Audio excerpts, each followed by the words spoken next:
The plates knocked twice, and the sound stayed.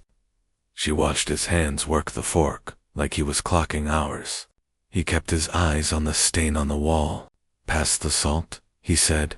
"There isn't any," she answered, though the shaker sat by his elbow.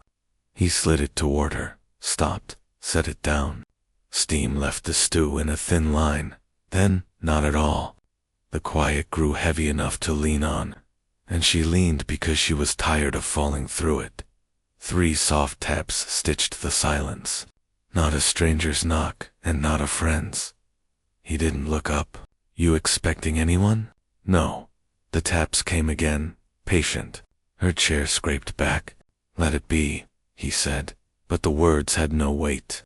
Her hand found the latch. The swollen door gave like it wanted this. Cold air touched her throat. The old ache stepped in ahead of the wind. A child stood on the porch like a shadow that had learned to breathe. Thin coat, shoes too big, hair pressed flat by someone else's hand. The eyes were empty, but awake, like the well out back had climbed into a face. "May I come in?" the girl asked. He appeared behind her shoulder. "We don't take strays," he said. The girl did not blink. "I'm not a stray. I was sent." He laughed once. "By who?" She was already asking the same. The girl didn't answer. She looked past them toward the small room that had stayed closed for years. "By the one who knows your house," the girl said. Then she spoke a name. The name landed between their feet like a dropped cup that didn't break. Her throat closed around air that turned to glass. He pressed his palm to the door, as if he might push the name back out. The old blue blanket she had tried to forget settled on her shoulders again. "She is gone," he said, aiming the words like nails. "Leave." The girl's gaze didn't move. "Gone isn't the same as finished," she said, and it sounded older than her body. The door creaked wider by itself. The stew on the table went from warm to honest cold. She felt the chill cross the boards and sit in the empty chair. "You feel that?" she asked. He nodded once and looked angry at himself. "Draft?" The girl stepped over the line where porch met kitchen, and the house took her in. The empty chair released a small, tired sigh. The girl pulled it out and sat before either of them spoke. "Don't," he said. She folded her hands like a child called to say grace. "She told me to sit," the girl said. He scraped the plate in front of that chair away, then dragged it back, unable to decide between shrine and stranger. "What do you want?" she asked, careful. "A roof," the girl said, "and a chance to sleep where her name isn't afraid." "We told the sheriff," he muttered to her, eyes on the girl. "We told the preacher. We told each other," she said. The girl turned her head. "You told the well," she said. Outside, the rope bumped wood with a single patient knock. She pressed her palms flat to keep from standing. "What's your name?" he asked. The girl watched his mouth and then hers. "You decide that," she said. "You always did." He pushed his chair back, a finger's width. The floor complained. She looked at the girl's hands instead of her eyes. Clean nails. Thin scabs along the knuckles. A half-moon scar near the wrist that looked like a healed bite. "Are you hungry?" she asked. The girl nodded. She filled a bowl, slid it close, set the spoon across like a bridge. The girl lifted the spoon, set it down, and somehow the stew lowered anyway. He swore under his breath. "Tricks?" he said. "No," the girl answered. "That's what happens when the hungry tell the truth." He stared until he blinked. "Where did you come from?" she asked. "Down the lane and farther," the girl said, "from the stretch of road where fences lean because they're tired." He rubbed his face with both hands. Who sends a child to say a dead child's name? "Someone who loved her," the girl said. "Someone who can't hold breath underwater anymore." The rope outside gave another low sound. She stood without wanting to. He caught her wrist. "Don't," he said. "Don't start looking down there again." "I stopped looking the day we saw the blanket," she said. "I never saw the deep." He let go. The lamp hissed and steadied. The window clicked twice, as if a small finger tapped from outside. "If you tell us another lie," he said, "I'll walk you to the road." The girl smiled like a person hearing a joke in a language she still understood. "You already live on a road," she said.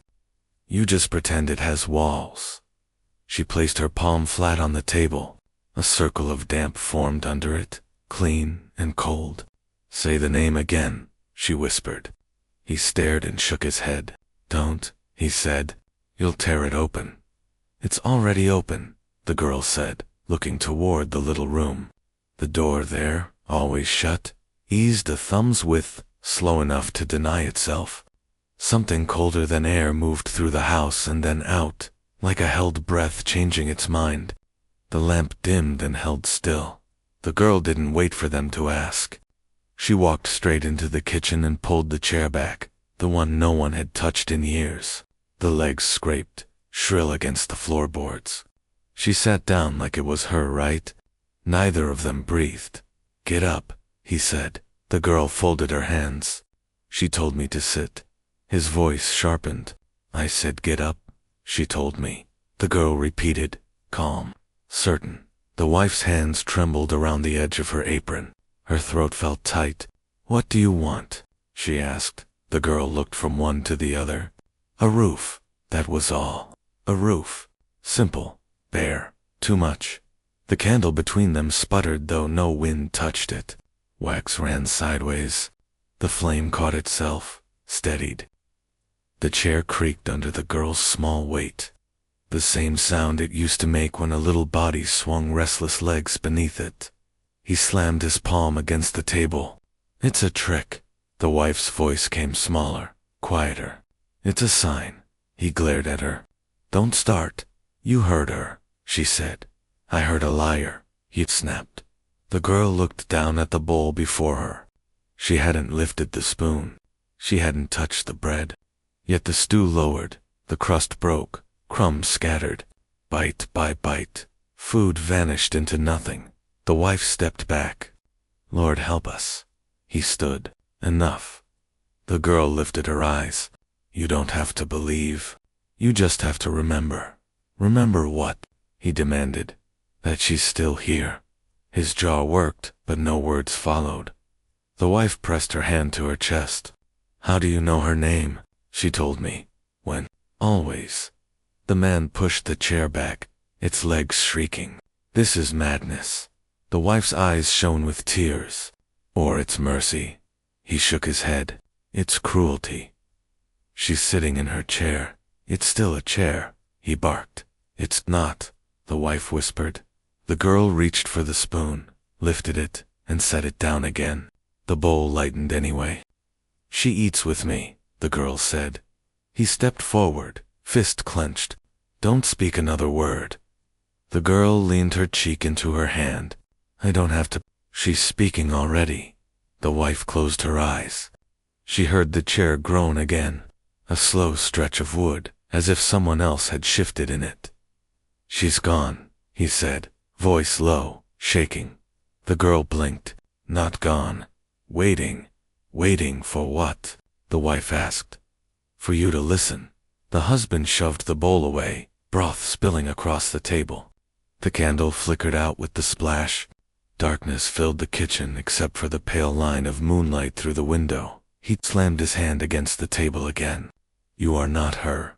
"I never said I was," the girl answered. "Then what are you?" The girl's voice stayed steady. "I am the voice that carried her name back to you," the wife whispered. "Maybe that's enough." He turned on her. "You believe this?" "I believe something is in this house. Something you invited." "No," she said. "Something that found us." The girl reached across the table. Her hand stopped short of the spilled broth. Her palm stayed clean, though the surface rippled as if touched. The wife stared. "You see that?" He wouldn't answer. His eyes darted from the girl's hand to the empty chair, then to the room that stayed closed down the hall. The girl let her hand fall. "She wants to be remembered, not hidden." "Enough," he said again, softer this time. The wife's voice broke. What if it's true? Then we've been living wrong. The girl smiled, faint and tired. Yes. The chair gave one more long, aching creak, as if agreeing. The room held its breath. The husband finally turned his back, shoulders tight.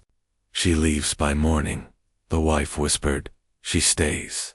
The girl sat in silence, the old chair cradling her like it had been waiting all along. The girl walked ahead like she knew the yard better than they did. The light was thin and used. She kept her eyes on the ring of stones. The wife followed because her feet moved before thought. The husband came last with his jaw tight and his eyes on the rope. The bucket hung crooked on the hook like it had leaned to listen. The girl stopped at the edge. She's down there, she said.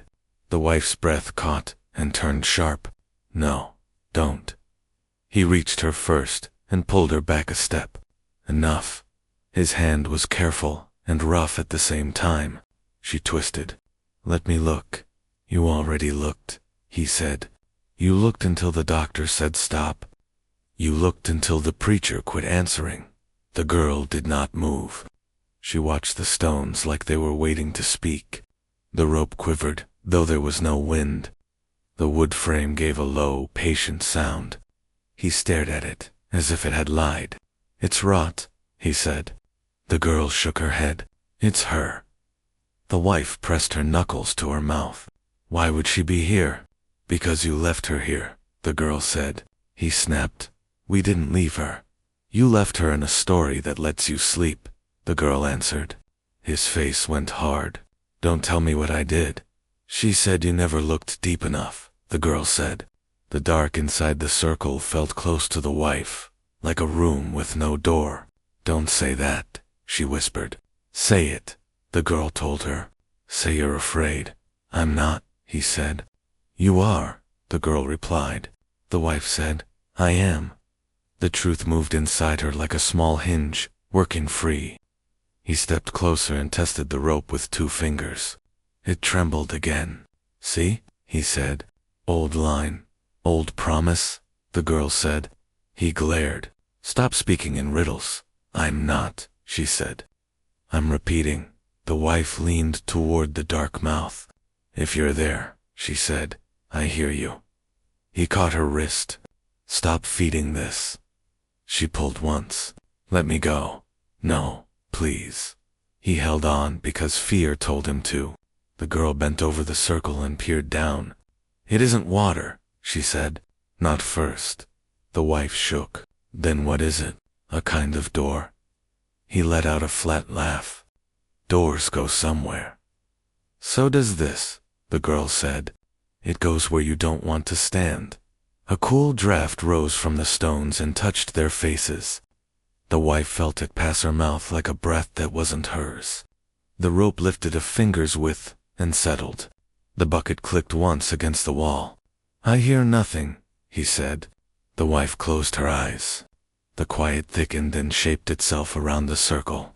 A faint echo scratched the inside of her ear, too small for words. She opened her eyes fast. Did you hear that? No, he lied. The girl set her fingertips on the stones. She's tired of the quiet you keep. She is gone, he said. She isn't, the girl said. She's waiting, the wife whispered. Waiting for what? For you to look past the first dark, the girl answered. He scoffed. There is no second. There is, the girl said. You never stayed long enough to find it. The wife pulled free and knelt. The stone's rim felt worn from old touch. I'm sorry, she said to the throat of the well. He flinched like the words had weight. Stand up, he told her. Not here. She shook her head. Here. The girl drew in a slow breath and held it. Something shifted under the stone skin. A small sound rose, close, and then deep, like someone moving farther down a narrow hall. The wife leaned closer without meaning to. Clara, she said, barely. He grabbed her shoulders and pulled her back. Don't put that in the air. It's already in the air, the girl said. It lives here. He leaned over the circle until his eyes watered. There is nothing here but water and dirt. Listen again, the girl said. He didn't. He wiped his face and stood straight. The wife stayed on her knees, palms spread on the rim like she could feel an answer through the stone. The well answered with a clean, sharp splash. No hand had moved. All three heard metal kiss, water. The wife jerked and looked at her empty hands. What was that? Nothing, he said too fast. It was a coin, the girl said. She paid for your attention. He stared at the girl as if she had aged in one breath. Stop. You stop, the girl said. Stop building walls on top of a name. He let the wife go. The dark inside the circle felt like it was standing up to meet his eyes. He hated that it made him feel seen. We're going back, he said. The wife wiped her face with the heel of her hand. If she paid, what do we owe? To listen, the girl said. To keep looking. There's nothing to see, he said. Then why are you afraid to see it? The girl asked. He turned from the stones. Enough. The rope twitched once more in a small exact shiver, like a body settling to rest. The girl watched it still. They walked back because walking was easier than standing. The girl trailed her fingers along the fence posts, counting under her breath. The wife looked once over her shoulder at the circle that did not move.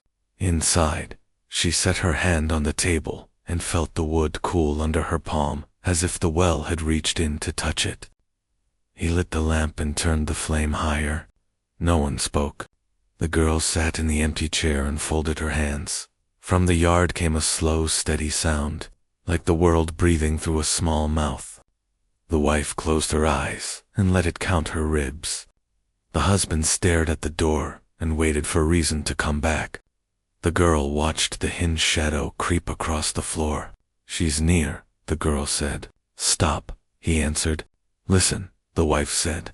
The sound kept on, even and patient. It came from the same place every time. The rope lifted once and settled. The well breathed. The sound from the yard kept a slow rhythm, in and out, like the well was a chest learning to breathe again. She stood with one hand on the table. He stood at the door with his eyes thin. The girl sat in the empty chair and did not blink. A knock pressed once on the wood, and then again, firm and measured. The breathing did not stop. He looked at her. She nodded. He opened the door. The sheriff filled the frame with hat and badge and tired eyes. Got word you took someone in, he said. His voice was even, but his jaw worked. The well's sound slid through the room as if it had rights. The girl did not turn. She's nothing to us, the husband said. She's family, the wife said. The sheriff scanned the kitchen like a ledger. His gaze found the empty chair and the girl in it. Name, he asked. The girl lifted her head. She whispered a single name that did not belong to this house. The sheriff jolted. Where'd you hear that? From the same place she heard your prayers, the girl said. The wife watched his hands. They curled without a gun in them. You don't know what you're saying, he said. She does, the girl replied. The husband stepped in. Sheriff, this is trouble we didn't ask for.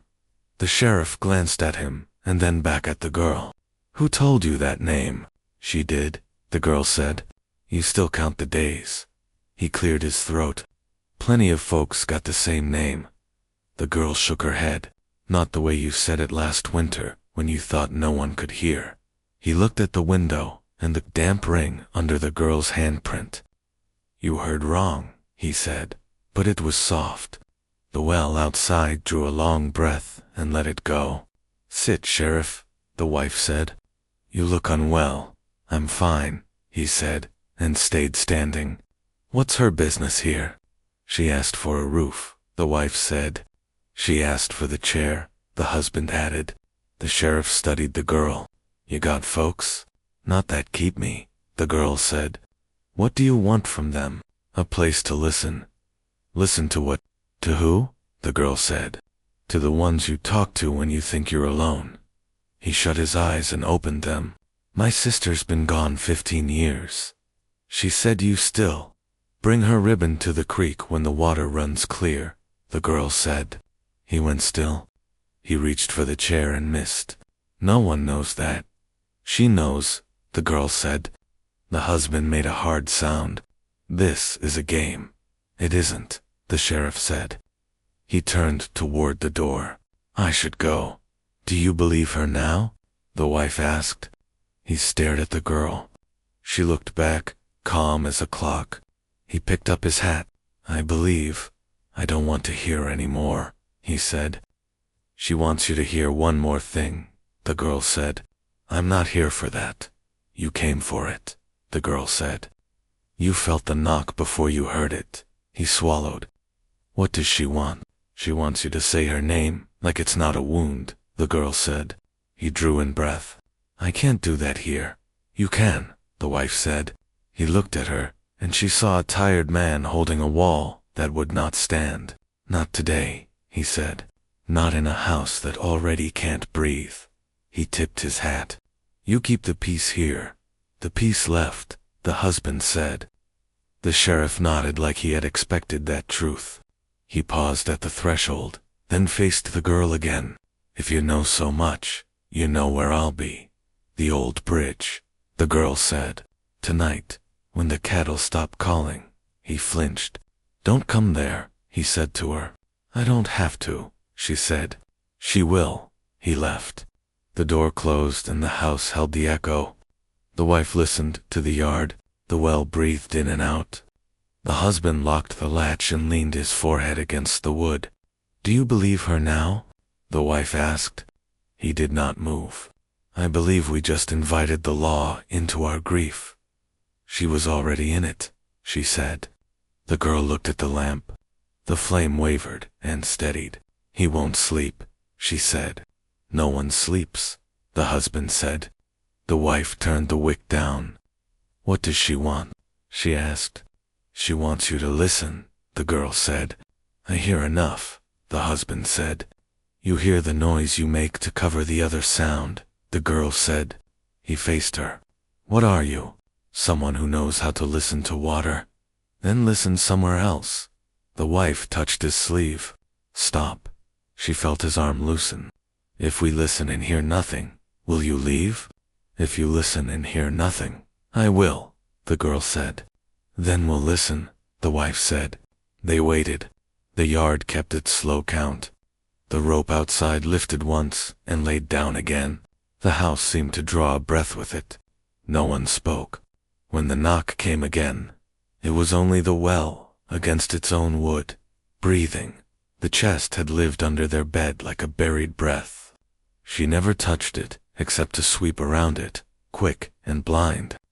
The scrape started at first light, wood against boards, slow and sure. She came from the sink with wet hands and saw the girl dragging the cedar box by its rope handle, heels planting with each pull. The iron lock tapped a beat. The husband stood from his chair. Put that back, he said. The girl kept moving until the chest crossed the threshold into the kitchen. She told me this was hers, the girl said. She laid her hand on the lid. The cedar took the print like it had been waiting for it. Don't touch it, he shouted. His voice bounced off the cabinets and came back small. The wife stepped between them and pressed her palms to the lid. It stays shut, she said. The girl looked at her and spoke gentle. You put the blue dress on top so you wouldn't have to dig. The wife went still. How would you know that? She told me, the girl said. Stop saying that, he said. Stop using her. I'm not using, the girl said. I'm returning. He grabbed his coat and reached for the axe by the door. I'm ending this. You will not, the wife said. It's wood, he said. I break it, and we stop bleeding. You cut it, and we bleed more, she said. He shoved the door open and stepped into the yard. Through the window she watched him set the axe on his shoulder. The well rope behind him lifted once, a small nod. He looked away. The girl slid the chest closer to the table. The empty chair gave a soft complaint, as if making room. The wife kept one hand on the lid. No more, she whispered. It isn't more, the girl said. It's before. The lock was warm under the wife's palm, a square of refusal. The girl began to hum, low and simple, the tune that used to shut little eyes. It moved through the room. "Only I sang that," she said. "No," the girl answered. "She still does." He came back in with the axe at his side. "Move," he said. "I'll make it spare." "No," the wife said. "If anyone opens it." "I do. It's ours," he said. "Then let me keep what is left," she said. "It's already keeping us," he said. He raised the axe half a hand. The girl did not flinch. "She asks you not to," the girl said. "She says you break wood when you can't break time." He froze. The axe lowered an inch. "Give me the key," he said. "There is no key," the wife said. "You lost it." "I burned it," she said. "When?" "The day after the funeral we pretended to have," she said. He laughed once and set the axe on the floor. "Why are you here?" the wife asked the girl. "Because you called," the girl said. "I didn't speak. You spoke when you shoved this under the bed and told the house to hold the rest." The girl said, "I was trying to breathe." The wife said, "Breathe with her." The girl answered, "Not around her." The wife slid one palm to the hinge and one to the lock. She did not lift. She just held. The girl hummed again. The spoon on the table trembled. The lamp flame stretched and then stood up. "Tell me what's inside," she said. "A blue dress with one button missing," the girl said. "Small shoes with river sand in the seams. A ribbon you ironed twice and could not throw away. A tooth in an envelope you labeled and forgot." "Enough," the wife said. From the seam where lid met box came a soft change in air. Not wood, not draft. It carried a breath. "Did you hear that?" she asked. "Yes," the girl said. "She is close because you are close." He sat with the axe at his boots. "What does she want?" he asked. "She wants you to wash what can be washed and keep what cannot without lying," the girl said. The wife nodded through tears. "I hear," she said. "Say her name," the girl said. The wife tried. No sound came. She shook her head. He leaned forward. "Say it," he said, softer than he knew. The wife gripped the lock like a hand. "Clara," she said. The house took the name and held it. The well rope outside lifted once. The lamp steadied. The chest stayed shut. The lid warmed under her palms. "We don't open it today," the girl said. "We let the name stand first." He looked at the axe and left it where it lay. "I can do that," he said. The wife rested her cheek on the lid for one more breath. "Clara," she said again. From inside came a thin shift, cloth turning toward light. A word followed. Clear and close, without crossing the space. "Mama," it said. The wife closed her eyes and held the word without running. No one tried the lock. Pain did not shrink, but it lost its teeth. They sat on the floor with the chest between them. When the whisper came once more from the wood, they were ready to hear it. "Mama," it said again, and the wife answered into the cedar, steady, "I am here."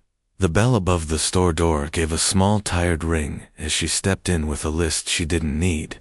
She kept her eyes on the planked floor that knew her weight. Jars lined the shelves in straight rows. The air held feed and old sugar. She felt tongues move before mouths did. They finally took a child.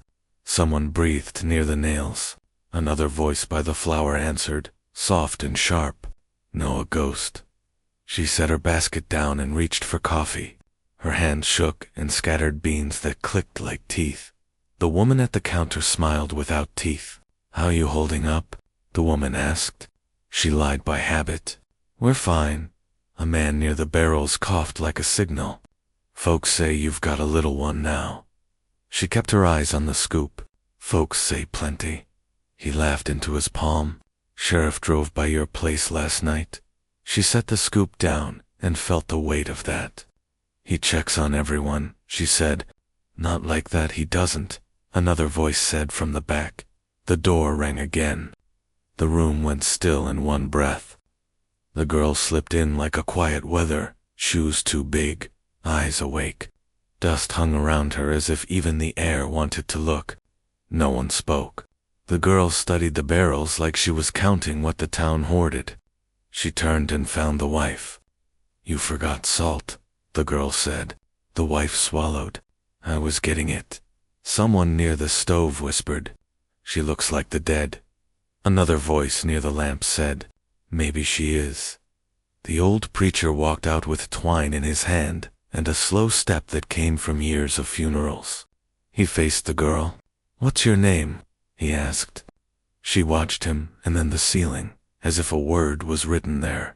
"I have many," she said. He frowned. "We use one here." She looked past him at the ribbons. "Call me what you called her when you prayed." His hands dropped the twine. It hit the floor and spilled like dry grass. A child at the counter stared too hard. Her breath fell short. Her eyes rolled, and she folded down slow, knees giving. The room gasped. The storekeeper cried, "Mara." The mother reached. The girl with nothing knelt first, hand light against the child's hair. "She'll wake," she said. "Count to 12. The mother sobbed. "Don't touch her." The girl held still until the small body took a full breath and shivered awake on 12. The room exhaled like a flock. "Which?" someone said. The preacher lifted his palm. "Hush." He looked at the girl again, voice careful. "How did you know her name?" The girl turned toward the window, where the street showed a slice of heat and dust. "Same way I know you hid a ribbon in the hymn book and never told your wife," she said. His chin wobbled. He covered his mouth like a man hiding a cry in a cough. The door banged, and the husband came in hard. Hat skewed, temper first. He pointed at faces and shelves in the ceiling like blame might be nailed there. "Leave us be," he shouted. "You don't get to look at what's ours." The store went quiet, the way fields go quiet before weather. The barrel man raised both hands. "We didn't do nothing." The husband stepped closer. "You did when you talked." The storekeeper tried to smooth it. "We're only worried," he glared. "Worry somewhere else." The wife stepped between him and the room. "Stop," she said. They were talking before she walked in. He lowered his finger, but not his voice. "She doesn't belong here," the girl answered from the feed sacks. "I belong where her name hasn't been said right." He turned on her. "Don't speak for us." "You don't," she said. "You speak around you." He took a breath too big for the room. The preacher cleared his throat. "If you're a blessing, say so. If you're a curse, say so." The girl looked at him, and then at the child who had fainted. "I'm a door," she said. "Some of you like what's behind it. Some don't." A woman near the oil lamp whispered, "Door to what?" "To the truth you hid, so you could keep eating," the girl said. The woman turned her face away like someone avoiding sun. "Sheriff'll want to hear this," the barrelman muttered. The husband laughed without humor. He heard already. The wife saw the preacher's eyes touch her like a question. She shook her head once. "Not here. Not yet." The storekeeper slid a jar across the counter. "You need anything else?" The wife put coffee, salt, and ribbon in the basket. "Just what we came for." The girl looked at the ribbon. "Blue," she said. The wife nodded. The husband faced the room again. "Stop coming by the fence. Stop leaning at the ditch to listen. Stop asking if the well sounds different." A boy near the nails said, "Does it?" The husband stepped toward him. "I said stop." The boy stepped back into his father's shirt. The preacher's voice dropped. "Let that house alone," he told the room. "The Lord will tend to it." The girl's eyes moved to him. "He is," she said. A slow scrape sounded outside, wood against dirt. The wife felt it through her shoes. The storekeeper frowned. "What now?" The girl smiled without warmth. "The wind moved the bell yesterday when there was no wind. Today it moves the bench." The door eased open an inch. Dust swarmed the threshold and settled. "All right," the husband said. "We're done." He reached for the basket. The wife held it tighter. Wait. She looked at the room and found the strength grief had been chewing. Stop talking about her like she's a storm, she said. She was a girl. The store kept still. She is a girl, the girl said. The wife nodded. She is. Eyes changed. Some turned softer. Some went hard. The preacher bent for his twine. Will you bring her to church? He asked. The husband said, no. The girl said, maybe. The preacher's mouth tilted. That's two answers. It's one truth, the girl said. He wants quiet. I want right. The storekeeper cleared his throat. You paying cash? He asked. The husband slapped bills down. Paid. The barrel man shook his head. You can't buy off what's coming. I can buy flour, the husband said. And you can close your mouth, the wife added. The girl studied every face, like she was learning the map she might need. They'll all know soon, she said. Nobody asked what. They already knew which word she meant. The preacher whispered it to himself and then said it louder, so it could live in open air. Name, he said. The bell above the door rang once with no hand on it. The wife set the ribbon in her basket and walked out. The girl followed.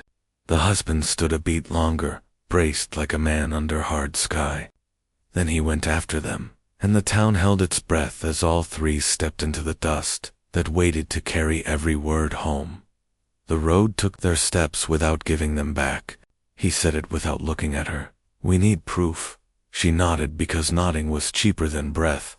The girl walked ahead, barefoot and light. The graveyard fence leaned like it had listened to too many names.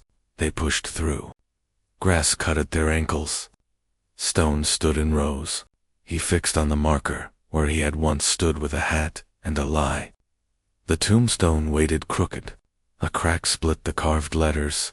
The earth around it was unsettled, not dug, not still, a churned ring the size of a small bed. She stopped. Who touched this? He searched for prints. Coyotes, he said. Root rot. The girl stood on the far side, heels in the dirt. Wind did not move her hair. The sky was calm enough to hurt. He knelt and pressed his palm to the broken letter. Dust took his skin. This is vandal work, he said. The girl spoke. No one buried her here. He stood so fast, the world tilted. Why, she lowered her ear to the earth, as if it could teach her. She's still calling. The wife felt her stomach turn. Stop, he said. Stop talking like you know. She asks you to listen, not argue, the girl said. He looked at trees that refused to move. He wanted a reason he could hit, and had none. He grabbed the stone with both hands to lift it true. It wouldn't move. The crack spread a fraction. Help me, he said. Her legs went weak. What if she's right? Don't say that. He forced the stone back. It settled crooked again. The girl brushed grit from her cheek. This is a marker for your fear, not for her body. We shoveled this ground, he said. You shoveled the story you were given, she said. The truth walked away while you chose words. Her hand found his sleeve. Please, don't fight the dirt. A sound lifted from nowhere, low and round. The sky stayed still.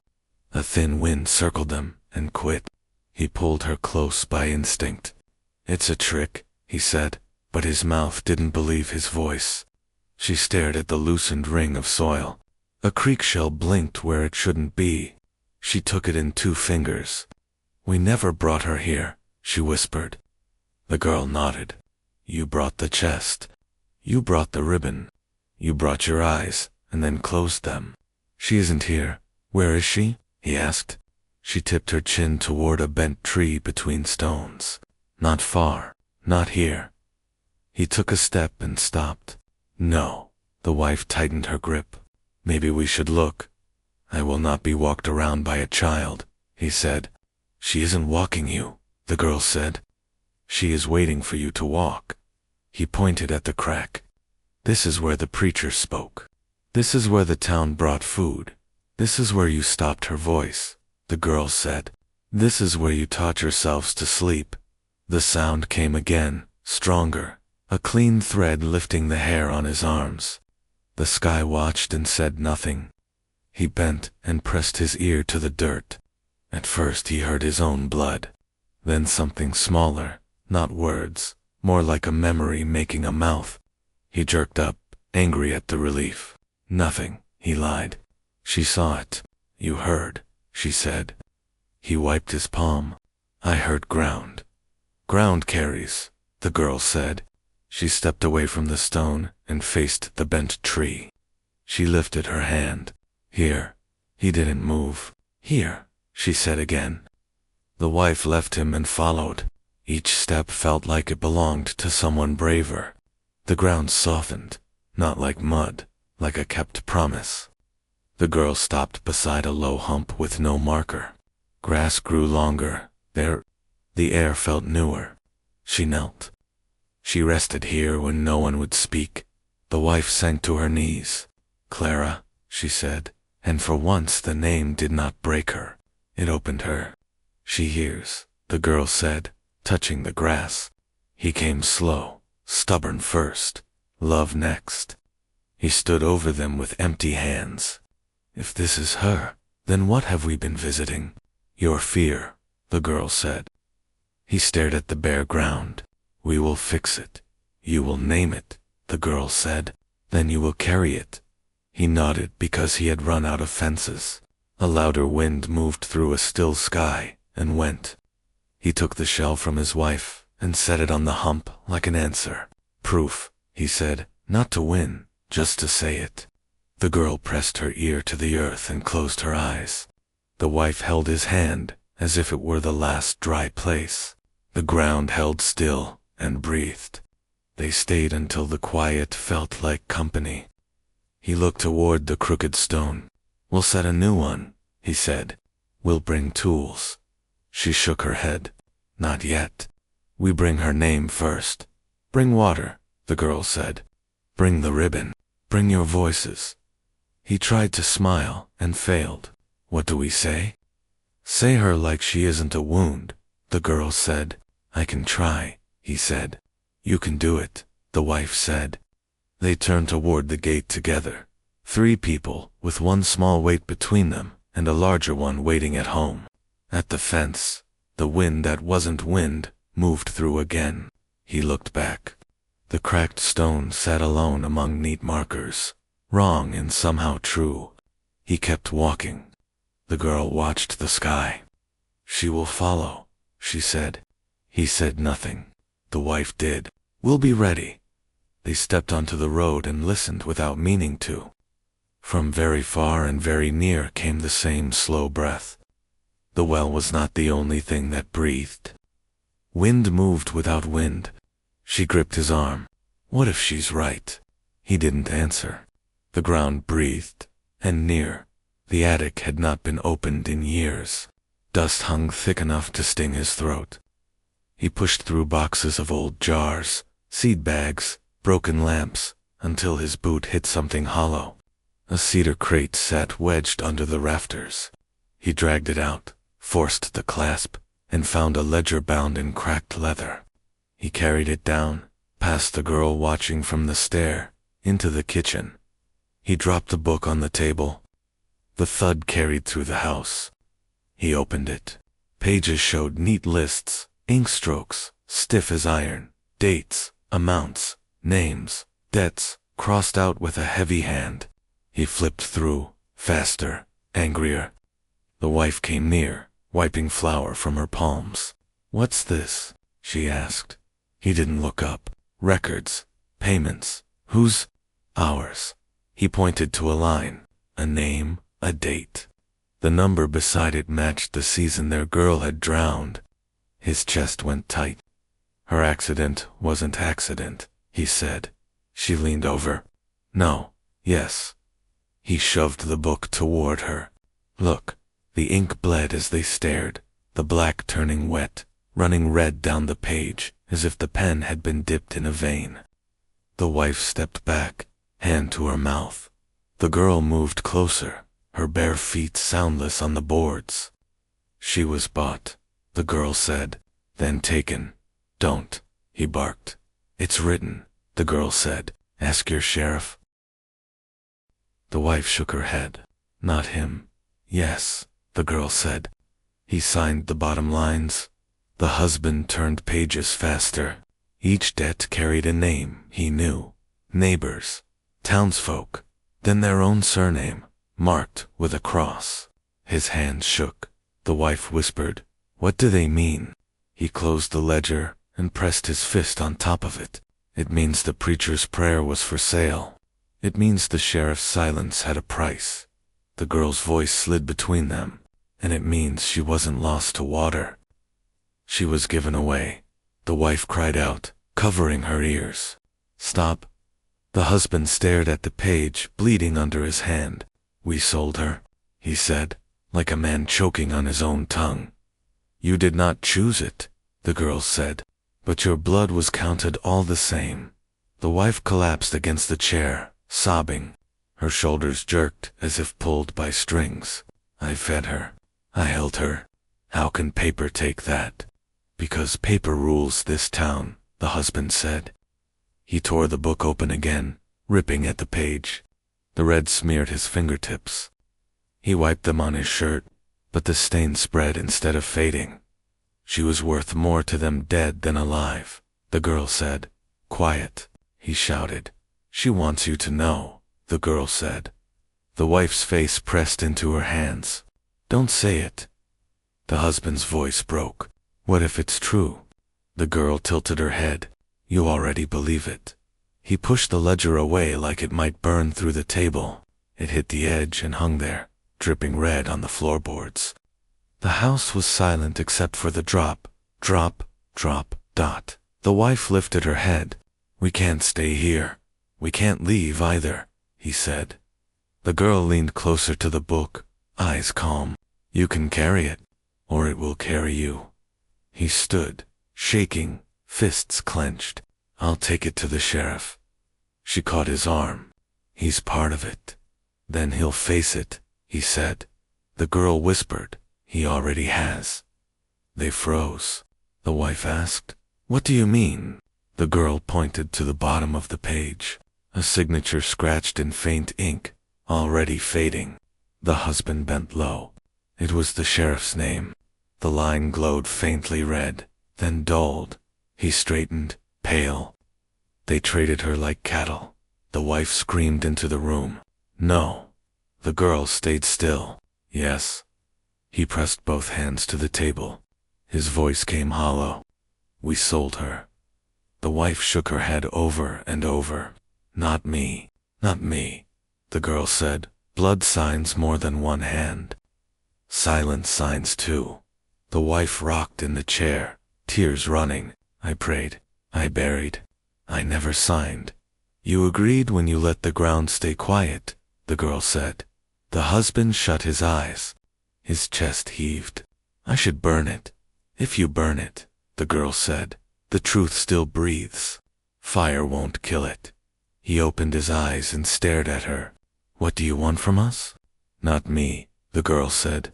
Her. The wife whispered. What does she want? The girl touched the bleeding ledger. For you to say it aloud. The husband gripped the table edge. Say what? That she wasn't lost, the girl said. She was taken. The wife covered her face and wailed. The husband stared at the book, at the red ink crawling down the page like veins. His lips parted, but no words came. The girl waited. Silence pressed into every wall, thicker than wood, heavier than stone. It filled the house until even the windows held their breath, and none of them moved. He carried the ledger like a brick that could break a skull. The sheriff sat behind a scarred desk, reading nothing. The husband didn't speak first. He slammed the book down. Explain, he said. The sheriff lifted his eyes. What is this? Your handwriting, the husband said. Your price. The sheriff turned a page he didn't need. Your daughter was collateral. The wife stood in the doorway, hands tight on her coat. Collateral. Debt owed, the sheriff said. We all signed. The husband said. Banker, judge, me, you, in a way. We never signed, the wife said. You signed with silence, the sheriff said. You signed when you let the ground stay wrong. Say it plain, the husband said. I am, the sheriff said. Quieter now. Flood year choked your crop. Men came with paper. They said the note goes away if the county gets what it needs. What did it need? The wife asked. A body, the sheriff said. A story to set others straight. The husband stared at him like hate could hold him still. You gave them my child? I gave them a report, the sheriff said. The creek took her, I wrote that. I watched you bury a stone. Why? The wife asked. Because the bank owns the road. Because the judge sleeps in a house the bank built. Because my sister needed medicine. Because power tells you what is righteous and hands you a pen. You could have refused, the husband said. I could have been a name you carve into the fence, the sheriff said. A scuff came from the filing cabinet shadow. The girl stepped out of it and put her palm on the ledger. Say her name, she said. I shouldn't, the sheriff said. You already do, the girl said. Say it right. His hands shook. He picked up his hat, set it down. Clara, he said, and the room thinned like the word took its air. The lantern coughed. For a beat, there was only a man trying not to cry. Then he failed. He bent over the desk and sobbed. She drowned because we let her, he said. Because I did. We let her too, the wife said. We let the town tell us what was true. What did you take for it? The husband asked. A promise, the sheriff said in the dark. A raise that never came.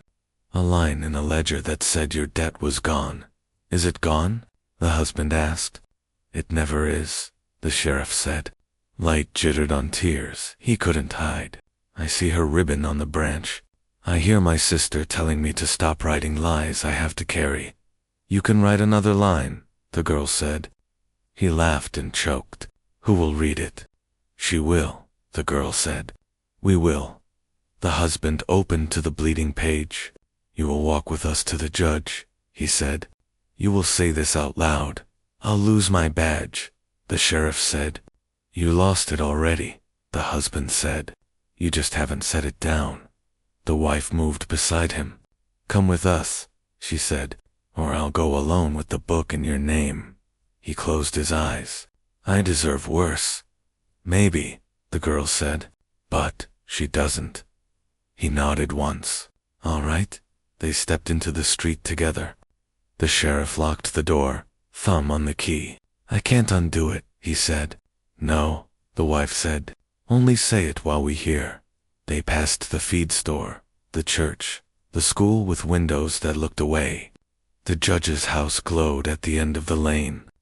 Before we wake him, the husband said. Say it again.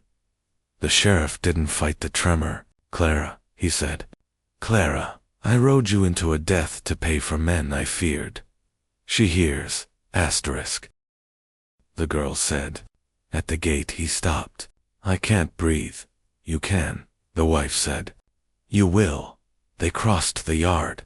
The husband knocked. No answer. He knocked again. A curtain moved. The judge opened the door in a shirt with buttons wrong. You lost, he asked. We're found, the husband said, holding up the ledger. The sheriff walked in first, hat in both hands. Judge, he said, voice steadying against wood. I have a statement for the record. What record? The judge asked. The one we make now, the sheriff said. He looked at the husband, the wife, and the girl, standing like a hinge. Clara, he said again, loud enough that the house had to listen. Clara, I'm the reason your name went quiet. The girl's eyes closed. The air moved as if a small body stepped through and came to rest. The wife took the ribbon from her pocket and tied it to the banister. We're done hiding, she said. The judge's face drained. You should leave, he said. We won't, the husband said. Not till we hear you say her too. The sheriff lifted his badge and set it beside the ledger. The metal looked heavy and wrong.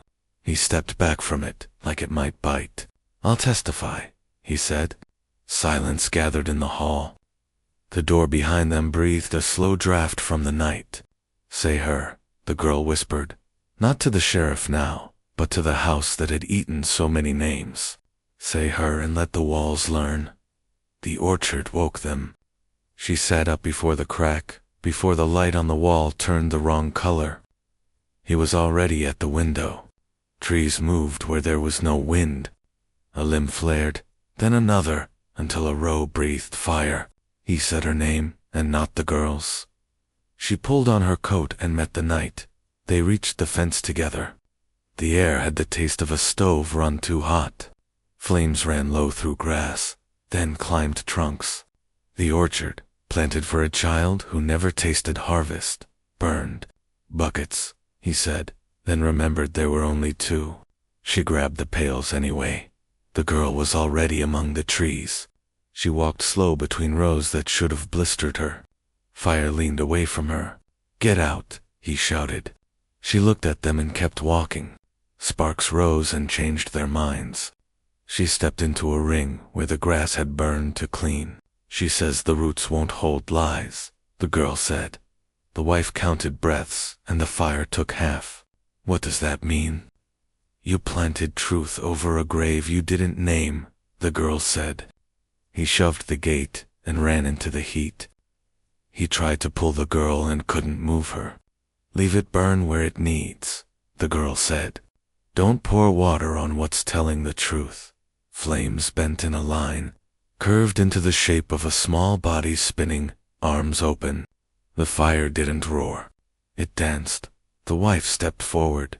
"Clara," she called. The shape turned toward her.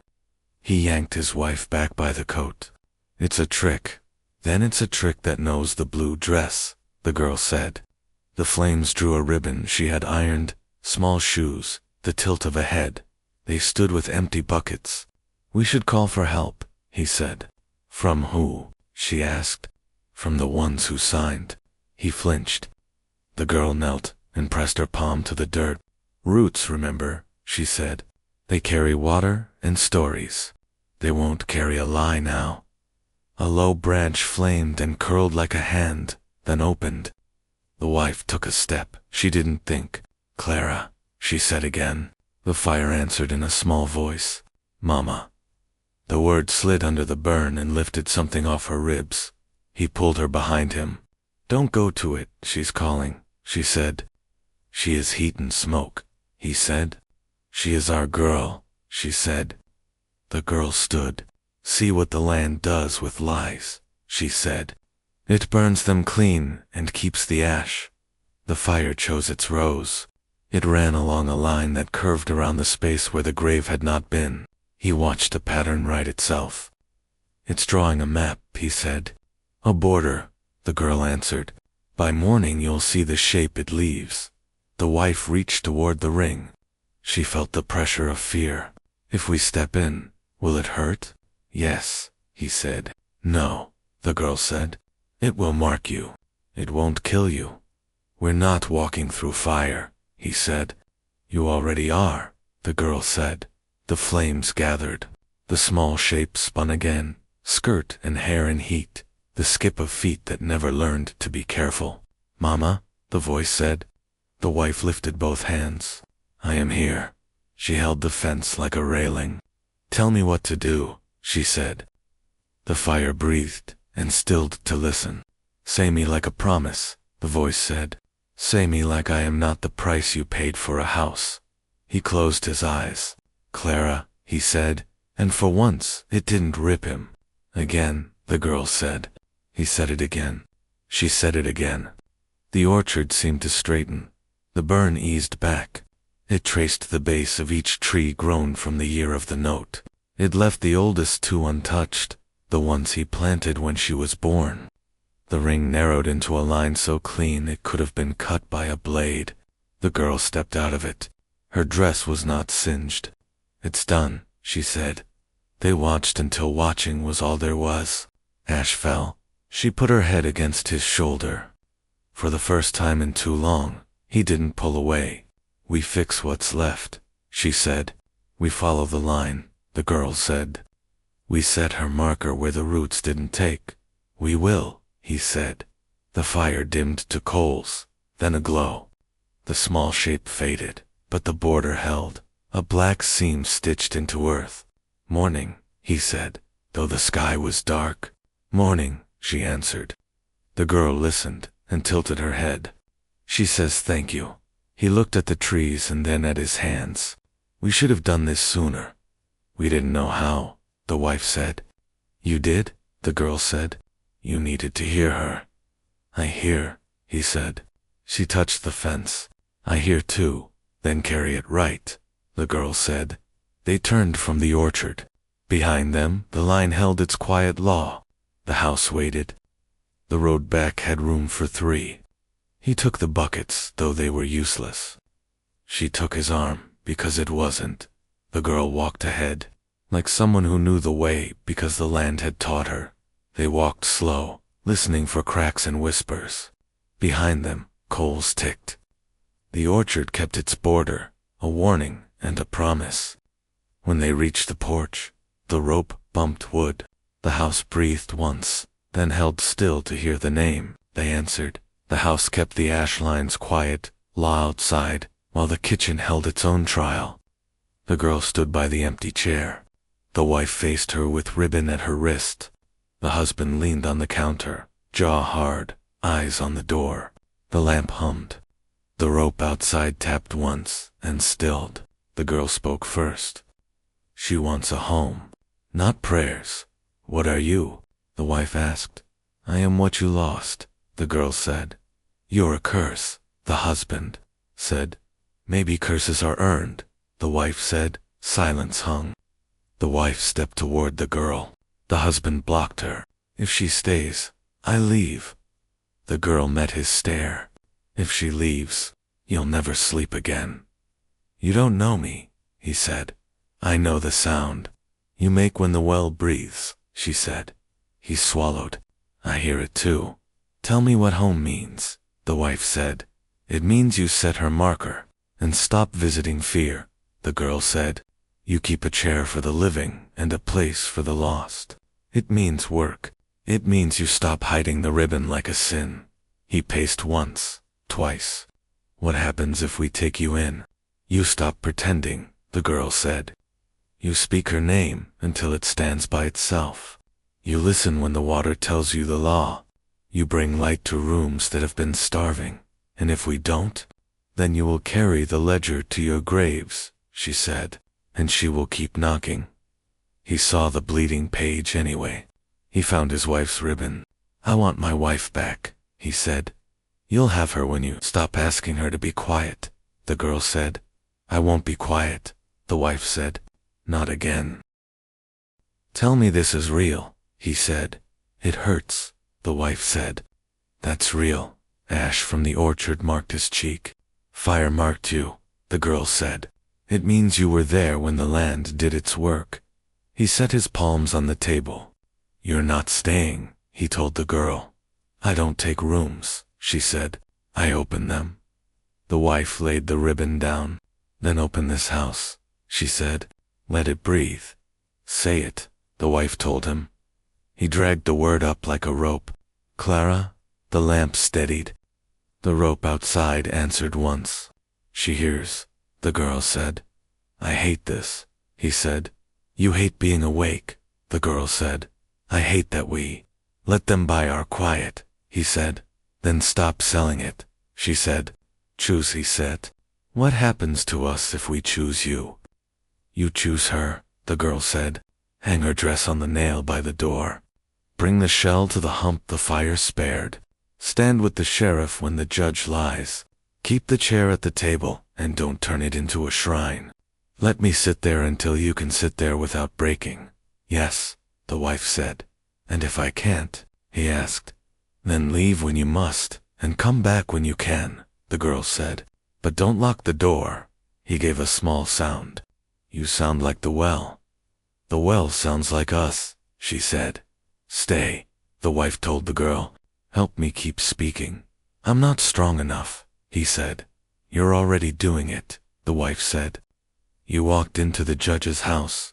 I walked behind a badge I wanted to break, he said. You broke it, the girl said. Now, break your silence. All right, he said at last. He turned to the wife. If she stays, I may walk out sometimes. Come back, she said. Bring what you felt. I will try, he said. The girl sat. Then start. The wife set the ribbon in the center of the table. Home, she said.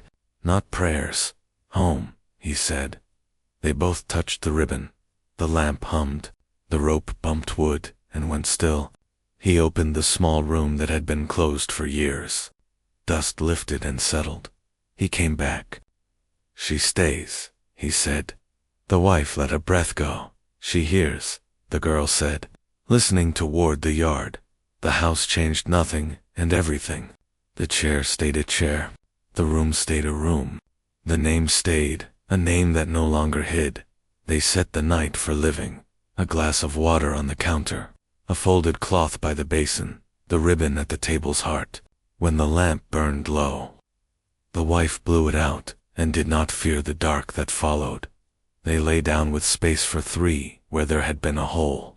The well breathed. The ash line held. The house did not demand prayers. It waited for work. Morning would ask them to speak again. Tonight, the choice stood and kept watch while they slept. The rope thumped once, like agreement from outside. Dawn found them at the table before the kettle had time to argue. The ash line outside lay black and sure, a ring nobody stepped over. Inside, she set plates in a quiet row and poured water into 3 cups, then left one empty because it was meant for breath, not thirst. He watched her hands. The girl watched the door. The house listened. The chair waited. The ribbon lay at the center like a small flag that didn't need wind. The wife touched it once. Say it with me, she said. Her voice was steady, though her chest wasn't.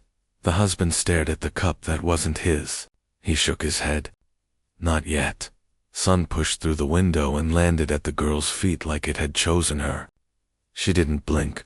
She could wait all day. He kept his eyes low. It won't change anything, he said. It will change everything, the wife said. He had put the ledger on the shelf and dreamed it fell. We have to live after, he said. We live now, she said. We just don't breathe yet. The rope outside thumped once, small, like a nod. The girl looked toward the sound and back at him, patient in a way that wasn't kind or cruel. It was true. The kettle began its thin cry, and the wife lifted it off the stove.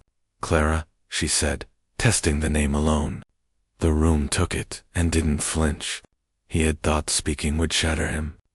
Instead, the chair took his weight, as if he'd been standing for years. Say it, the girl said. He stared at his knuckles. She forgives you, the girl added. He shook his head. I don't believe in that. You don't have to, she said. You still need it. The wife reached for his hand. He let her take it. With me, she said again. He opened his eyes to the room he had built and abandoned and kept. Dawn climbed the wall. The orchard waited in its new border. He could smell ash and old fruit and soap. He let air in. Ciel, he began, and stopped. The girl didn't move. The wife didn't squeeze.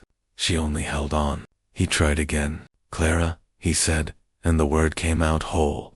The house shifted in a small, merciful way, like a chest loosening a belt. The girl smiled, small first, and then clear. There, she said, as if a door had swung on a right hinge. She stood without the chair scraping. Sunlight slid across her shoulders. She looked at the wife. Home, she said. She looked at the husband. Work, yes, he said. She stepped toward the light. The wife reached out because hands reach when they are done holding a secret. Will you stay? The wife asked. The girl tilted her head. I'm here. Then don't go. I don't go, the girl said. I change rooms. What does that mean? He asked. You'll learn, she said. She set her palm on the ribbon.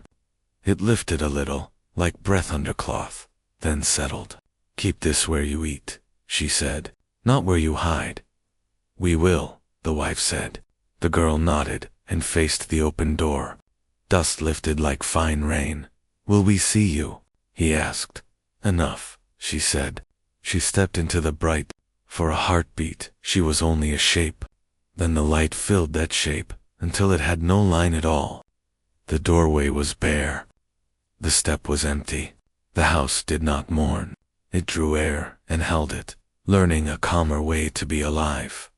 The wife put both hands over her face and cried into them. Not like breaking, like release. He stood and didn't know what to do with his hands. He shook. He sat before his knees, asked him to. Clara, he said again, careful, to keep the room from thinking it had dreamed. The name sat down with them. Floorboards gave a long, satisfied creak that wasn't a moan. The rope outside hung still. The kettle had gone quiet, and so had the ledger on the shelf. He could almost believe it would stay a book and not a throat. The door down the hall moved easy now. She's home, the wife whispered through her hands. He felt the truth run the length of him. He lowered her hands and kept one. So are we, he said. They ate because the work needed bodies that could stand. He buttered bread. She salted eggs. They set a third plate aside with care. The house watched without hunger. Morning moved like a cart that didn't grind. When they were done, they stepped into the yard. The border drew a dark circle around what the fire had spared. The orchard showed small touches of green at the base of black trunks, stubborn and right. He breathed slow. She took the ribbon from the table and tied it to the well rope in a simple knot a child could learn. They stood together and looked at what had lived and what had not. The well held still, quiet as a kept promise. The water below didn't speak because it didn't need to. The rope did not bump. The ribbon trembled once in the mild air and rested, as if every hand that had held it could finally stop.